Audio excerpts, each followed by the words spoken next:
Joining us now for World Brief and the review of some of the headlines of today's newspapers from around the world is Adefemi Akinsanya, our Ijebu lady. That's me. Good morning. Good morning. Good morning, Dr. The lady Rubin. from Ijebu. Thank you. That's me. A huge happy birthday to my Mrs. favorite Kiki. Ogun indigene. Oh, thank you. My favorite Lagos lady. Thank you so much. Good morning, Rufai. Morning. My Ijebu brother, how are you doing? I'm doing well. Dr. Rubin, a huge happy birthday to Mrs. Kike Lomo Abati. I hope she doesn't mind me messing up her last name, but happy birthday to you. And good morning to you viewers. Let me tell you what is happening around the world. Now, he is no longer a prince. King Charles has initiated the formal process to remove his brother Andrew's title and honours, and he's been served notice to surrender his lease at the Royal Lodge in Windsor. That's the lodge he's been living at. Now, he'll simply now be known as Andrew Mountbatten, and that's after leaving the mansion in Windsor. He will live at the Sandringham Estate in Norfolk, where the monarchy will pay for his stay.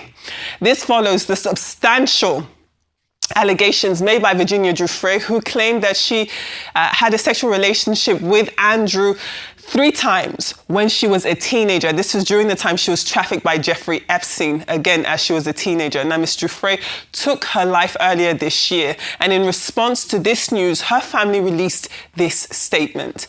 They said, an ordinary American girl from an ordinary American family brought down a British prince with her truth and extraordinary courage. That was the statement from her family there. Moving on to other stories. Now, the Trump administration has said that it will limit the number of refugees admitted into the United States to 7,500 over the next year, and it will give priority to white South Africans. Now, the move, announced in a notice published on Thursday, marks a dramatic cut from the previous limit of 125,000 refugees set by former President Joe Biden, and will bring the cap to a record low.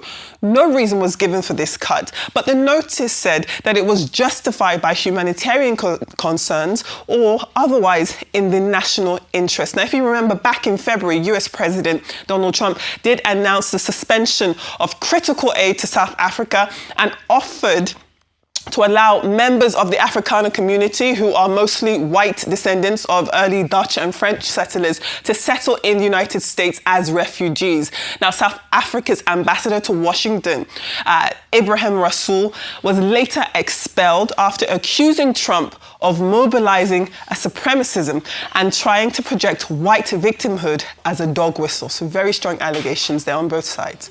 Now, Hurricane Melissa has battered parts of the Caribbean, having dozens of people dead, leaving them dead in their wake, and devastating damage in Jamaica, Haiti, and in Cuba. Now, communications and transportation access remains largely down in both Jamaica and Cuba, and a comprehensive assessment of this damage could take days at the very least. Now, in Haiti, the country's civil defense agency said that the death toll had risen to 30, with 20 people injured and another 20 missing at least. It said that more than 1,000 homes have been flooded, with some 16,000 people in shelters. Now, in the east of the island of Cuba, battling its worst economic crisis in decades already, people struggled through inundated streets lined with flooded and collapsed homes. And our last story in the World Brief this morning says, on Thursday's edition of the World Brief, we did share the gruesome videos of rapid support forces in Sudan executing civilians and humanitarian workers in response to the global outrage of RSF leader General Mohammed Hamdan Dagalo, known as Hamedi. He has declared an investigation into what he calls violations. Now, the RSF has also released this footage, which shows the RSF fighter, nicknamed Abu Lulu, accused of carrying out those executions in those heinous videos. Now, in the video, you can see that RSF fighters have taken him out of a car and have led him to an underground prison where he is being detained. Now, following this, United Nations top humanitarian counsel Tom Fletcher said that the RSF's assurance that it will protect civilians is at odds with the appalling news coming out of the region. So very, very horrible footage that we've been seeing there. Before I come over to my wonderful colleagues for their analysis, let's move on today to our newspapers from around the world. As ever, we begin here in Nigeria with the front page of This Day. And This Day does report that President Bola Ahmed Tinubu has charged the newly decorated service chiefs to intensify efforts to decisively defeat terrorism, banditry and other crimes across the country. He was speaking at the State House over in Abuja, and he went on to say that Nigerians do expect results and not excuses, and pledged full government support. To the New Telegraph this morning, it does report that the APC, that's the All Progressive Congress, has secured a 2/3 majority in the House of Representatives. Now, this is after 5 PDP members from Enugu State defected to the ruling party. Now, the move raises APC's strength to 243 members, with the defectors citing the need to align Enugu with the federal government for greater development. That's what they say. Let's take a look at today's edition of The Guardian. Now, The Guardian does report that the Central Bank of Nigeria has given banks the option to merge or to downgrade their licenses if they are unable to meet this new recapitalization threshold deadline. Now, CBN Governor Olayemi Cardoso said that the process is designed to be flexible and non-disruptive to ensure financial stability. Now, moving on to the Daily Independent this morning, it does report again that the president has approved a 15% import duty on petrol and diesel to make imported fuel more expensive and support local refineries. Now, according to the paper, the policy aims to encourage domestic production, ensure fair pricing, and reduce reliance on imports. To the Daily Sun does report that Bayelsa State Governor Joye Duri will eventually join the APC formally on Monday. There is going to be a ceremony of some sort, and it is believed that, of course, members of the presidency and, of course, APC governors and other members of the APC will be there to receive him on Monday. Let's move on to our next paper. Let's take a look at the Daily Graphic of Ghana. Now, Daily Graphic of Ghana has President John Mahama and French President Emmanuel Macron pictured together. Mahama was in Paris at the Élysée Palace, and it's believed that Ghana and France are trying to deepen their bond. You remember that President Tinubu also went to visit Emmanuel Macron a few months ago, during his own working holiday. And of course, Nigeria and France have been working on their relationship. So it's interesting to see Ghana doing the same. Let's move on now to some other papers from the African continent. Let's take a look at the Daily Nation of Kenya. Tanzania on edge is its headline. As ever, we're still seeing that there is a wave of unrest tearing through Tanzania still. There is still a curfew in place, but that hasn't really dampened the process that we're seeing against the government. Of course, we know earlier this week, Tanzania did go to the polls to elect who would be their president, and it is believed because of forces keeping viable opposition candidates out that it is believed that Samia Suluhu Hassan will be formally elected. Moving on now to the United Kingdom. Now, we have a double whammy of British papers. All of the British papers are, of course, looking at what we are seeing happening in the United Kingdom. So today we've got the Daily Star and the Daily Mirror, but again, this is very reflective of all of them. Now, the Daily Star, both of them are leading with reports of the stripping of Prince Andrew's royal titles and his eviction from Royal Lodge in Windsor. According to the Daily Mirror, the King's decision is backed by Prince William following the renewed public outrage over Andrew's association with Jeffrey Epstein.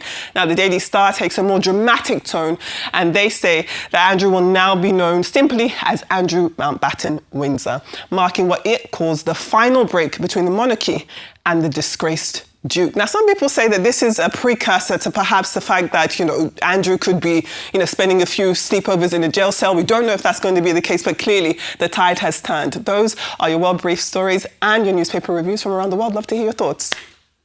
Oh, Andrew, how are the mighty fallen? Andrew. This was the same Andrew that in the 70s was deemed to be poster child for the royal family. The Queen loved him so much. Yeah, he was her favourite, I think. Yes, he was her favourite. He went to Falklands. If you remember, this was prim and proper guy, turned into this. And because he was her favourite, the Queen even tried to save him. You remember when she shelled out about £1 million in defense of him? There was some money they were supposed to pay then. I remember because I was in England when that story broke. And the Queen did pay that money on his behalf. But he couldn't save Andrew. He did something incredibly wrong. It's so easy for us to talk about Andrew, how he's been stripped of his title. Virginia Giuffre lost her life. Let's never forget that.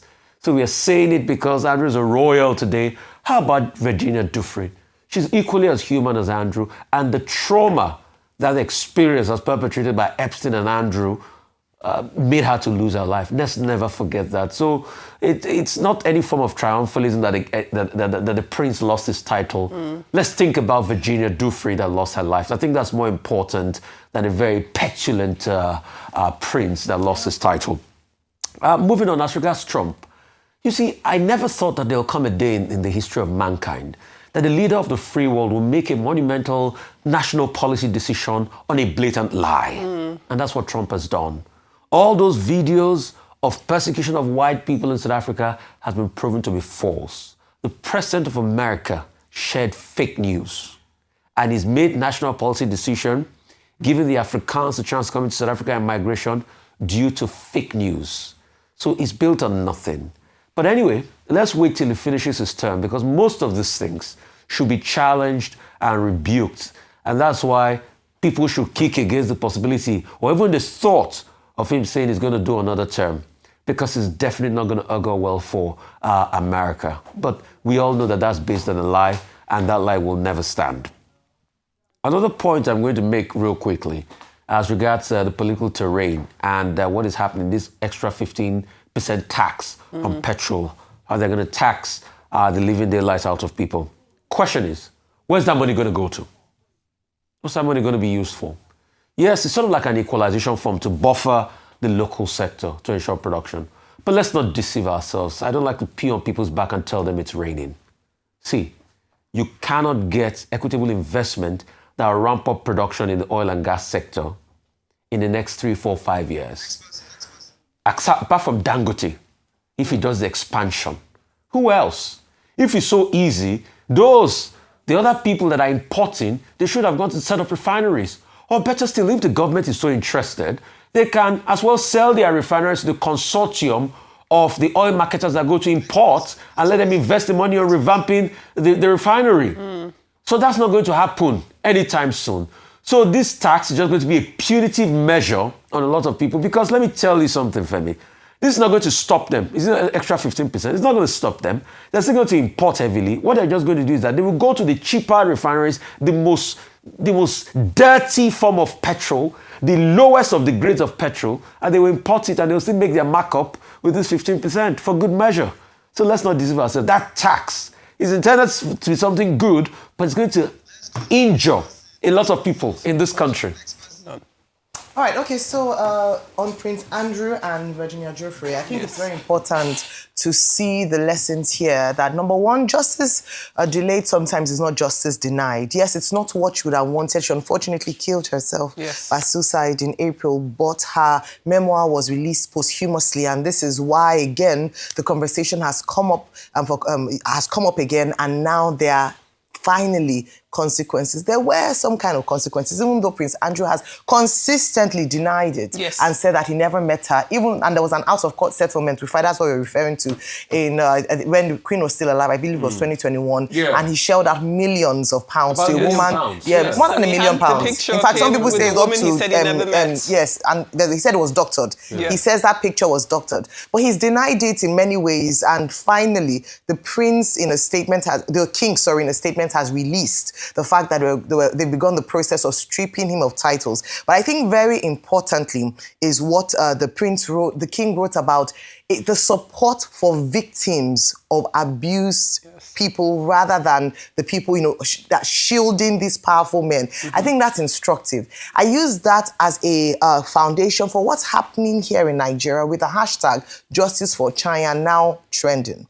Because in the same vein, her, what has happened to her has been delayed for so long, and it looks like the perpetrators got away with the act. And this young lady paid the ultimate price in the area of death for this situation. There must be no sacred cows when it comes to crimes of abuses like this, number one. Number two is that there must be accountability, and no matter how long it takes, those who are found to be guilty must face the full wrath of the law. And that's why, even though it's years later, and this campaign has come up again, let's remember Virginia Giuffre Geoffrey and Prince Andrew and see what is possible. That no matter how long it's been, even after the death of the victim, there can still be some form of consequence for the perpetrators. And I'm hoping that we can borrow relief from that. And the Justice for Chanya hashtag that has taken up, life again, will see some form of justice for this young girl. But good move by the King of England.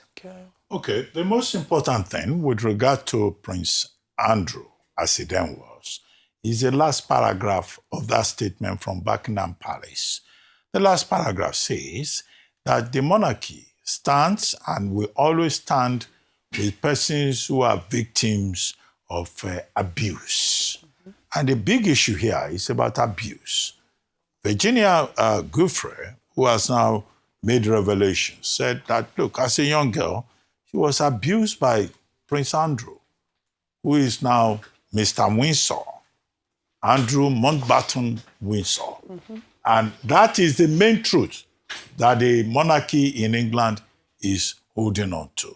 In doing so, it seems to me that in that 4-paragraph statement, very short, very terse, to the point, the monarchy, King Charles, is saying simply that we have to save the monarchy from the Epstein scandal.